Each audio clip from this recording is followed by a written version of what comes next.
Everyone. Taxonomy में आज हमारा जो टॉपिक है वो है लेग्यूमिनेसी फैबेसी फैमिली हम कर रहे थे, जिसको 3 सब कुलों में सब फैमिलीज के अंदर विभाजित किया गया है, पैप्लियोनॉइडी, सीजलपिनॉइडी एंड माइमोसॉइडी। इसमें इससे पहले वाली लेक्चर में आपको फैमिली पैप्लियोनॉइडी आपको बता दी थी, जिसको पी फैमिली के नाम से या पल्सेस फैमिली के नाम से भी जाना जाता है। तो आज हम करेंगे दूसरी सब फैमिली सीजलपिनॉइडी, और इस सीजलपिनॉइडी फैमिली को हम केसिया फैमिली के नाम से भी जानते हैं। इसका जो प्लांट है केसिया की कई स्पीसीज हैं, उसके नाम पर इसको हम जानते हैं, सीजलपिनॉइडी को केसिया फैमिली। इसका जो नाम दिया गया है वो एक फिजिशियन थे सीजलपिनियस, उनके सम्मान में इस सब फैमिली को सीजलपिनॉइडी नाम दिया गया है। तो आज की हमारी जो सेकंड सब फैमिली है वो है सीजलपिनॉइडी। सीजलपिनॉइडी फैमिली में नॉर्मली जब हम वेजिटेटिव कैरेक्टर्स की बात करते हैं, कायिक लक्षणों की बात करते हैं, तो सामान्यतः इसमें ट्रीज बहुत ज़्यादा इस सब फैमिली में मिलते हैं। जैसे एक नाम लिखा हुआ है टेमेरिंडस, इसको हम कहते हैं इमली, डेलोनिक्स, गुलमोहर के नाम से जानते हैं। इसके अलावा केसिया तो आते ही है इसके अंदर, केसिया फैमिली कहते हैं। केसिया फिस्टुला अमलताश भी इसी कुल का एक पादप है। श्रब्स, कुछ जो पादप हैं वो श्रब्स के रूप में, झाड़ी के रूप में मिलते हैं, जिसमें सीजलपिनिया है, इसके बेसिस पे इसको नाम दिया गया है फैमिली। पर्किंसोनिया है, कीकर के नाम से इसको हम जानते हैं। कुछ प्लांट्स ऐसे हैं जो हर्ब के रूप में भी इसमें पाए जाते हैं। हर्ब्स की बात करें तो इसमें हर्ब्स में आता है केसिया की बहुत सारी स्पीसीज आती हैं, जैसे केसिया टोरा आता है, केसिया ऑब्टूसीफोलिया आता है, केसिया इटैलिका आता है। तो कुछ स्पीसीज हैं इसकी जो हर्ब के रूप में भी, शाक के रूप में भी पाई जाती हैं। एक स्पीसीज ऐसी है बोहनिया गहेलाई, जो कि एक काष्ठीय वुडी काष्ठीय आरोही पादप के रूप में पाई जाती है, क्लाइंबर के रूप में पाई जाती है। एक आरोही पादप है, वुडी क्लाइंबर है। लीव्स के कैरेक्टर की बात, स्टेम में नॉर्मली, क्योंकि स्टेम इसमें ट्रीज भी होते हैं, श्रब भी होते हैं, हर्ब भी होते हैं, तो जो तना होता है इसका वो काष्ठीय भी होगा और शाकीय भी पाया जाता है। शाखित तो तना हमेशा एंजियोस्पर्म का कैरेक्टर है कि एंजियोस्पर्म में तना सामान्यतः शाखित होता है। बाकी जो स्टेम के कैरेक्टर होते हैं, क्योंकि यदि काष्ठीय है तो सॉलिड होगा, नॉर्मली सिलेंड्रिकल होता है, ब्रांच होता है। ये कुछ कैरेक्टर जो बेसिक कैरेक्टर होते हैं वो स्टेम के मिलते हैं। लीव्स की बात करें यदि इसमें पत्तियों की, लीव्स नॉर्मली स्टिप्यूलेट होती हैं, अनुपर्ण युक्त होती हैं। स्टिप्यूल का मतलब आपको बताया हुआ है, अनुपर्ण पाए जाते हैं। जिस स्थान से लीफ निकलती है उस स्थान पर छोटी संरचना मिलती है पत्तीनुमा, उसको हम कहते हैं अनुपर्ण। तो अनुपर्णित पत्ती होती है, उसको हम लिख देते हैं अनुपर्णी है या स्टिप्यूलेट है। फिर लीफ नॉर्मली एकांतर होती है, ऑल्टरनेट होती है। ऑल्टरनेट के अलावा यहाँ लिखा है पल्विनस लीफ बेस। पहले भी मैंने पैप्लियोनॉइडी जब बताई थी तब भी आपको बताया था, जो भी लीफ निकलती है यहाँ उसका जो बेस होता है वो फूला हुआ होता है, आधार फूला हुआ होता है, उसको हम कहते हैं पल्विनस लीफ बेस।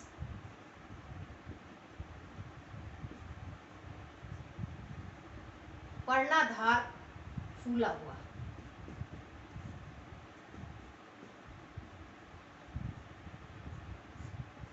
पर्ण का आधार फूला हुआ था। ये फैबेसी फैमिली का एक कैरेक्टरिस्टिक फीचर भी है, जिसको हम लाक्षणिक गुण कहते हैं, कि लेग्यूमिनेसी फैमिली या फैबेसी फैमिली में जो भी प्लांट है उनमें जो लीफ का आधार होगा, पर्ण का आधार होगा, वो फूला हुआ होता है, तो उसको हम पल्विनस लीफ बेस कहते हैं।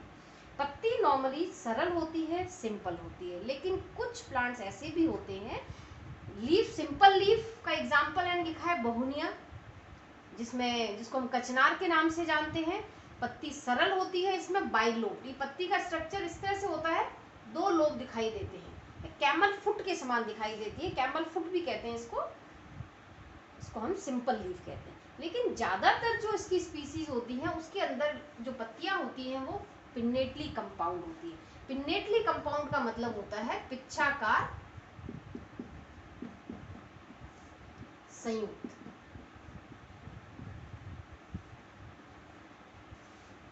पिच्छाकार संयुक्त में क्या है, जैसे अब एग्जाम्पल हम ले सकते हैं, एक उदाहरण लिखा हुआ है यहाँ पर, केसिया। केसिया की जो स्पीसीज होती हैं उनमें पत्ती पिच्छाकार संयुक्त आगे विभाजित होती हैं, एक पिच्छकी, द्विपिच्छकी, त्रिपिच्छकी, चतुर्पिच्छकी, बहुपिच्छकी। तो इसमें यूनिपिन्नेट होती है। यूनिपिन्नेट में क्या होगा, जो लीफ है वो विभाजित होगी और इसमें कई पर्णक होते हैं,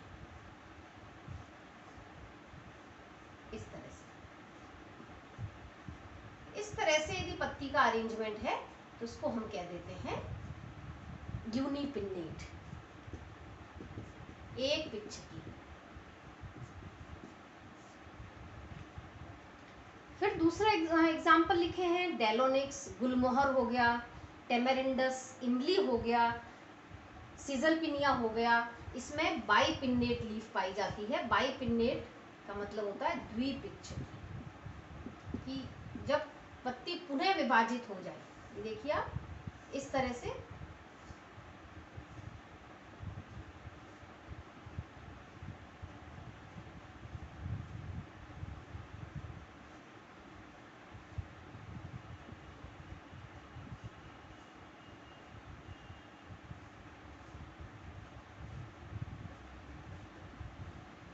इसको हम कहते हैं बाइपिन्नेट लीफ, द्विपिच्छकी।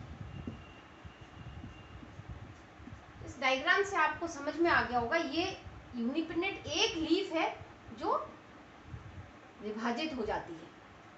ठीक है, जो इसमें कटाव है वो किनारों से लेकर केंद्र तक जाते हैं, मिडरिप तक जाते हैं। उसको हम क्या देते हैं, पिच्छाकार संयुक्त, पंख के समान होती है, संयुक्त पत्ती है, इसके अंदर बहुत सारे ये कहलाते हैं लीफलेट्स, पर्णक। यदि यूनिपिन्नेट लीफ फिर से विभाजित हो जाए हर पर्णक, तो उसको हम कह देते हैं बाइपिन्नेट, द्विपिच्छकी। तो अंतर आपको समझ में आ गया होगा। तो लीफ नॉर्मली सिंपल किस में होती है, बहुनिया के अंदर, लेकिन इसका कैरेक्टर है लीफ ज्यादातर प्लांट्स के अंदर पिन्नेटली कंपाउंड या पिच्छाकार संयुक्त होती है। पिच्छाकार संयुक्त में यूनिपिन्नेट केसिया के अंदर होती है, बाइपिन्नेट लीफ गुलमोहर के अंदर, टेमेरिंडस इमली के अंदर पाई जाती है, सीजलपिनिया के अंदर भी पाई जाती है। इसका एक और एग्जाम्पल है, पार्किंसोनिया।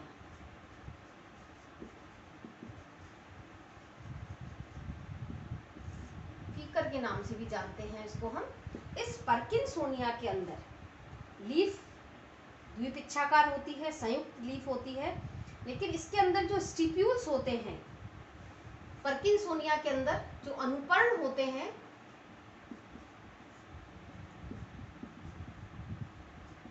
स्टिप्यूल, ये अनुपर्ण स्पाइन्स में रूपांतरित हो जाते हैं, कांटों के अंदर रूपांतरित हो जाते हैं, और जो छोटी लीफ होती, पर्णक होती हैं, वो गिर जाती हैं, और इसके अंदर जो रैचेस होता है वो थोड़ा सा फ्लैट चौड़ा हो जाता है, और क्या बनाता है, फिल्लोड का निर्माण। पार्किंसोनिया के अंदर लीफ जो स्टिप्यूल्स होते हैं वो स्पाइन में मॉडिफाइड हो जाते हैं, और लीफ जो होती है काफ़ी छोटी होती हैं, जो जल्दी ही गिर जाती हैं, और जो रैकिस होता है, क्योंकि जब लीफ विभाजित हो जाती, कंपाउंड होती है, तो उसकी जो मिडरिब होती है उसको हम रैकिस कहते हैं, और जो रैकिस होती है सेकेंडरी, वो चौड़ी चपटी हो जाती है, और इसको हम फिल्लोड कहते हैं। फिर हम इसमें यदि बात करते हैं फ्लोरल कैरेक्टर्स की, पुष्पीय लक्षण। पुष्पीय लक्षण में आता है, जैसे मैंने पहले भी कहा था, नॉर्मली कई बार पूछा भी जाता है कि किसी भी कुल का एग्जाम्पल ले सकते हैं कि फैबेसी कुल के पुष्पीय लक्षणों का वर्णन कीजिए। तो पुष्पीय लक्षण में हम शुरू करेंगे पुष्पक्रम से, इन्फ्लोरेसेंस। ज़्यादातर इस फैमिली के अंदर जो पुष्पक्रम है वो रेसिमोज रेसिम होता है। रेसिमोज रेसिम का मतलब होता है असीमाक्षी असीमाक्ष, जिसका मतलब हमें पता ही है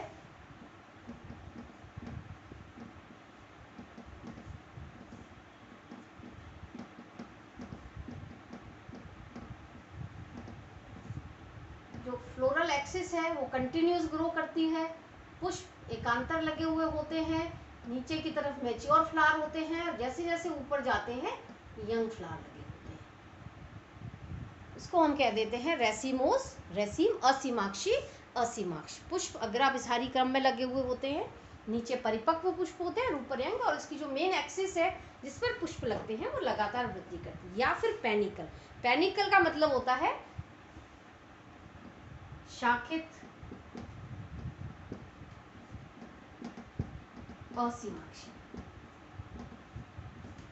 यदि सिंपल असीमाक्षी पुष्पक्रम विभाजित हो जाए पुनः तो उसको हम रेसिमोस, रेसीम कहते हैं। तो सामान्यतः इनके अंदर जो इन्फ्लोरेसेंस है वो रेसिमोस, रेसीम प्रकार का पाया जाता है। फ्लावर में कैरेक्टर्स लिख सकते हो, BR लिखा है मैंने, सहपत्र पाए जाते हैं, और कुछ स्पीसीज के अंदर इसमें BRL सहपत्रिका, सेकेंडरी ब्रैक्ट भी पाए जाते हैं। फिर यहाँ एक कैरेक्टर लिखा हुआ है, साइन बनाया है, इसका मतलब ये है कि पुष्प कैसा होता है, इनके अंदर जाइगोमॉर्फिक होता है,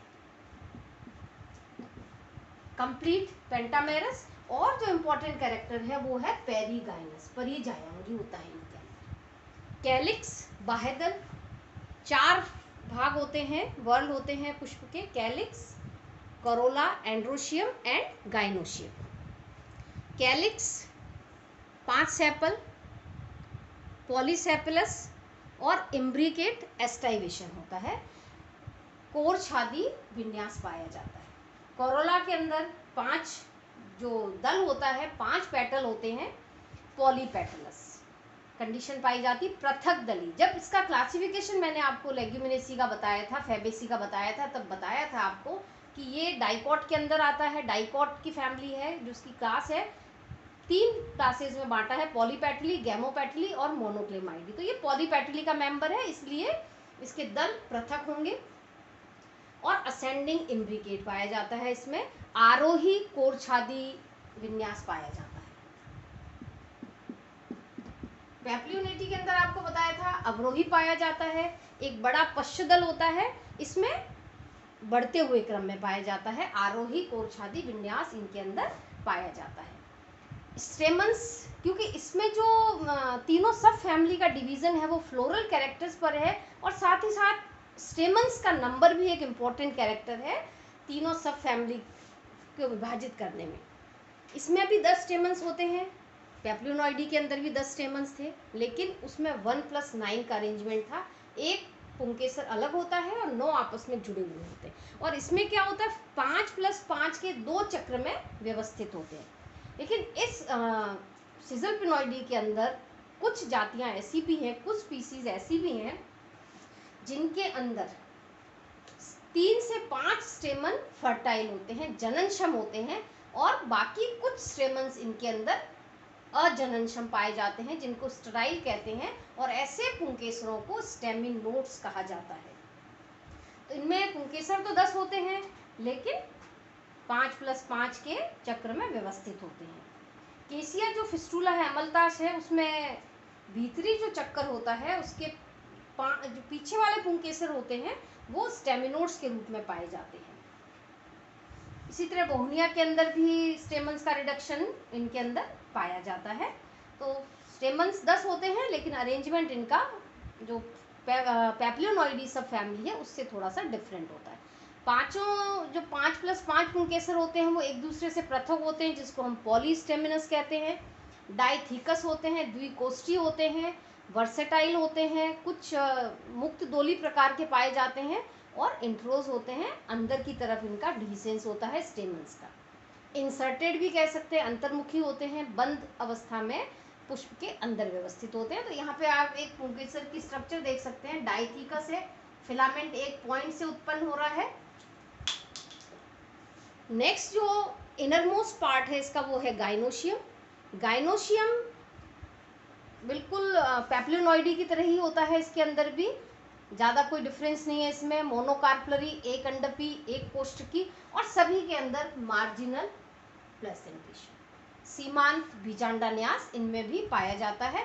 क्योंकि पुष्प यहाँ बताया आपको पेरीगाइनस है, तो ओवरी हाफ इंफीरियर या हाफ सुपीरियर होगी। स्टाइल सिंपल होती है, स्टिग्मा कैपिटेट होता है। फ्रूट लोमेंटम प्रकार का होता है। यहाँ एक टीएस ऑफ ओवरी का डायग्राम आप देख सकते हैं, जिसमें जो ओवरी वॉल जहाँ पर मिलती है उस स्थान पर प्लेसेंटा बनता है और वहाँ पर एक ओव्यूल, एक सिंगल लोक्यूल है, बाहर की तरफ ओवरी वॉल है और अंदर एक ओव्यूल होता है। गाइनोशियम का स्ट्रक्चर आप देख सकते हैं, ओवरी स्टाइल काफी छोटी होती है और स्टिग्मा कैप नुमा होता है। तो ये गाइनोशियम का स्ट्रक्चर है। गाइनोशियम में 3 पार्ट होते हैं, स्टिग्मा, स्टाइल और ओवरी। गाइनोशियम में ज़्यादा डिफरेंस नहीं होता है दोनों सब फैमिलीज के अंदर, सभी दोनों के अंदर मोनोकार्पलरी एक अंडपीय अवस्था पाई जाती है। नेक्स्ट हम देखते हैं इसमें फ्लोरल फॉर्मूला किस प्रकार का होता है और फ्लोरल डायग्राम कैसा होगा इसका।